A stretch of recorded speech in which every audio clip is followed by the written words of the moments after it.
تحریک انصاف کے سابق رہنما جہانگیر ترین اور وزیر اعظم کے مشیر اون چودھری جناح ہاؤس لاہور کے دورے میں ہیں اور میڈیا سے بات کریں۔ آپ کا گھر تھا، وہاں جا کے اس قسم کی حرکتیں کریں تو یہ بہت دلی دکھ ہے اور بہت افسوس ہے، اور جن لوگوں نے یہ کرایا ہے اور جن لوگوں نے یہ کیا ہے اس کو ہم سارے دوست پرزور آواز میں اس کی کنڈیم کرتے ہیں۔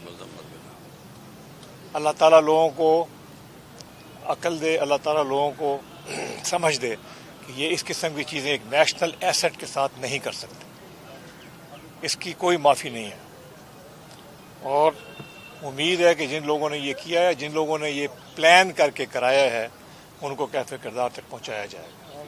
یہ پاکستان کی آئندہ تاریخ کے لیے بہت اہم ہے۔ آپ یہ سوچیں کہ 75 سال ہو گئے پاکستان کو بنے، کبھی اس طرح کی چیز ہونے کے علاوہ کسی نے سوچی بھی نہیں کرنی۔ ذوالفقار علی بھٹو صاحب جو ہیں ان کو سزا دی گئی، الٹیمیٹ سزا۔ بے نظیر صاحبہ کو اڑا دیا گیا۔ نواز شریف صاحب جیل میں تھے، مریم بی بی کو وہاں ان کو ملنے گئی تو ان کو وہاں پہ پکڑ لیا اور کئی مہینے ان کو جیل میں رکھا۔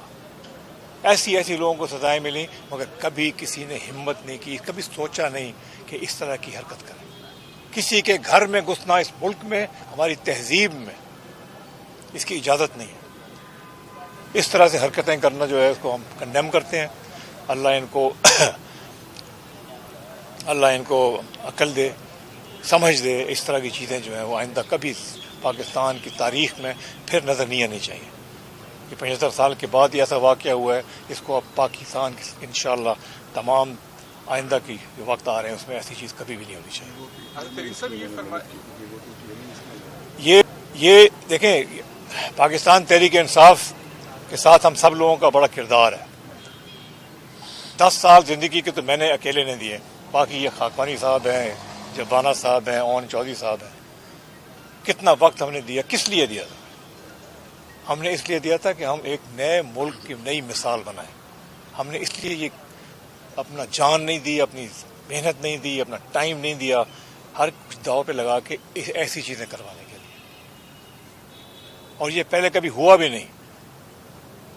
ہم نے ساری جو اپنی جد و جہد کی سب کے ساتھ، ہم نے اپنی الیکشن میں پیسفلی کیا، کبھی بھی تشدد نہیں ہوا۔ پہلے پی ٹی آئی کے کسی جلسے میں لاکھوں لوگ آئے جلسوں میں، ایک نہیں ہوا، سینکڑوں جلسے ہوئے، مگر کبھی بھی اس طرح چھوڑیں آپ، کوئی تشدد کا واقعہ پیش نہیں آیا۔ اور مجھے بڑا افسوس ہوا ہے کہ یہ اس رخ پہ نکل گئی ہے پاکستان تحریک انصاف، اور اس کو ہم سب لوگ کنڈیم کرتے ہیں کہ یہ چیز کبھی نہیں ہونی چاہیے تھی، اور آئندہ بھی انشاءاللہ تعالی عوام کو اس جگہ پہ نہیں لے کے جائیں گے کہ ان کے دماغوں میں اس طرح کی نفرتیں بھر دیں کہ وہ آخر میں ان سے یہ کام کرایا جائے۔ جہانگیر صاحب یہ بتائیے گا کہ عمران خان نے ابھی تک مذمت نہیں کی وہ پاکستان نے آپ کو، تو جناح ہاؤس جلنے کی مذمت نہیں کی گئی، اس کا مطلب آپ یہ سمجھتے ہیں کہ وہ خود ذمہ دار ہے اور اسی نے جلوایا؟ دیکھیں، یہ لوگ سارے پاکستان تحریک انصاف کے جھنڈے لے کے اندر آئے، کسی نے نہیں کہا، ان میں سے بھی کسی نے نہیں کہا کہ یہ ہم کسی اور کے لوگ ہیں۔ یہ سب پاکستان تحریک انصاف کے ہی ورکرز تھے، اور بڑے افسوس کی بات ہے کہ یہ اس طرح کی چیز ہوئی ہے۔ اب باقی ان کی لیڈرشپ، خان صاحب، یہ ان کا کردار ہے کہ وہ کیا کرتے ہیں۔ آپ جہانگیر صاحب، آپ نئی جماعت بنانے جا رہے ہیں، اس حوالے سے کوئی اپڈیٹ کر دیں۔ یہ آج یہ موقع نہیں ہے ایسی کوئی سیاسی بات کرنے کا، یہ صرف ایک مذمت کا یہ موقع ہے کہ اس کو دیکھ کے اور انسان یہ کہہ سکتا ہے کہ اس طرح کی چیزیں کبھی نہیں ہونی چاہیے۔ یہ بتائیے کہ سیاست میں جو کشیدگی اتنی زیادہ بڑھ گئی ہے کہ یہاں تک حالات آپ پہنچے ہیں، تو آپ اس میں کوئی کردار ادا کریں گے؟ اور دوسرا، آپ بھی خان صاحب کے دوست رہے ہیں، کوئی انہیں اس موقع پہ نصیحت کریں گے کہ یہ سارے سیاسی کشیدگی سے اور حالات سے باہر نکل سکیں؟ دیکھیں، آپ صحیح کہہ رہے ہیں، میری خان صاحب سے نہ صرف سیاسی وابستگی تھی، دوستی بھی تھی، مگر وہ ایک بات 2 سال پہلے ختم ہو چکی تھی، اس کی اپنی اپنی وجوہات تھی۔